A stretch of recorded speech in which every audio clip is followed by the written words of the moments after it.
Let the world hear his word.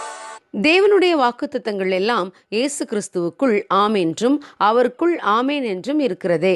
2 கொரிந்தியர் 1:20 வசனம். பாலஸ்தீன நாட்டில் மிஷனரியாக ஊழியம் செய்த போதகர் ஒருவர் ஒரு முக்கியமான குறிப்பு ஒன்றை புத்தகம் ஒன்றில் பகிர்ந்து கொண்டிருந்தார். அதில் அராபியர்கள் வேதாகமத்தை வாங்கி வாசிக்க விரும்பாததின் காரணத்தை குறிப்பிட்டிருந்தார். காரணம், அராபியர்கள் வசிக்கும் பகுதியை தேவன் யூதர்களுக்கு சொந்தமாக தருவார் என்று வேதாகமத்தில் கூறப்பட்டுள்ளதால் அவர்கள் வேதாகமத்தை வாங்கி வாசிக்க விரும்புவதில்லை என்று அவர் கூறினார்.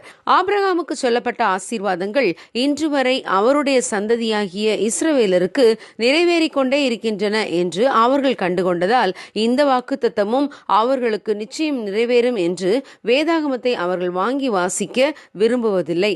அவர்கள் வேதாகமத்தை வாங்கி வாசிக்காததால் தேவன் ஆபிரகாமுக்கு கொடுத்த வாக்குத்தத்தத்தை நிறைவேற்றாமல் விட்டுவிடுவாரா என்ன? தேவன் அவர்களுக்கு சொல்லிய தீர்க்க தரிசனங்கள் யாவும் நிச்சயம் நிறைவேறும். வானமும் பூமியும் ஒழிந்து போனாலும் நியாயப்பிரமாணத்தில் உள்ளதெல்லாம் நிறைவேறும் அளவும் அதில் ஒரு சிறு எழுத்தாகிலும் ஒரு எழுத்தின் உறுப்பாகிலும் ஒழிந்து போவதில்லை என்று நாம் மத்தேயு 5:18 வாசிக்கிறோம். ஆம் பிரியமானவர்களே, தேவன் தம்முடைய வாக்குத்தத்தத்தில் உண்மை உள்ளவர்.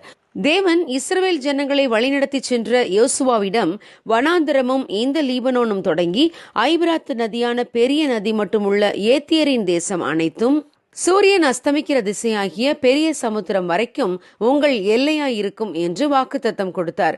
தேவன் தாம் சொன்னபடியே இஸ்ரவேலர் கானான் தேசத்தை சுதந்தரிக்கும் மட்டும் அவர்களோடு கூடவே இருந்தார்.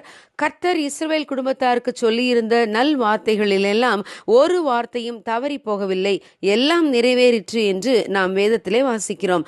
ஆம் பிரியமானவர்களே, தேவன் தம்முடைய வாக்குத்தத்தத்தில் உண்மை உள்ளவர். அவர் வாக்குத்தத்தம் செய்ததை எப்படியும் நிறைவேற்றுவார். அவர் பொய் சொல்ல மனிதன் அல்ல, மனம் மாற மனுபுத்திரனும் அல்ல. ஆம், உங்கள் வாழ்க்கையிலும் தேவன் உங்களுக்கு தந்த வாக்குத்தத்தத்தை நிச்சயம் நிறைவேற்றுவார். உங்களுக்கு தருவேன் என்று வாக்குத்தத்தம் பண்ணினவைகளை தேவன் உங்களுக்கு தருவார். உங்கள் ஆசீர்வாதத்தை விரும்பாத பலர் இருக்கலாம். ஆனால் தேவன் அவர்கள் கண்களுக்கு முன்பாக தம்முடைய வாயின் வார்த்தைகளை உங்களுக்காக நிறைவேற்றுவார். தேவன் எனக்கு குறித்ததை எப்படியும் நிறைவேற்றி முடிப்பார் என்று யோபு ஆணித்தரமாக நம்பினார். அதை போலவே தேவன் யோபுவை ஆசீர்வதித்தார். ஆம், நாமும் தேவனுடைய பிள்ளைகளாய் நடந்து கொள்ளும் போது வேதாகமம் முழுவதும் கூறப்பட்டுள்ள வாக்குத்தத்தங்கள் அனைத்தும் நமக்கும் சொந்தமானவை. அவை அனைத்தையும் தேவன் நம் வாழ்விலும் நிறைவேற்றுவார். ஆகவே அவைகளை உரிமை கோரி தேவனிடம் கேளுங்கள். தேவனுடைய வாக்குத்தத்தங்கள் எல்லாம் இயேசு கிறிஸ்துவுக்குள் ஆம் என்றும் அவருக்குள் ஆமேன் என்றும் இருக்கிறதே. God bless you. Have a blessed day.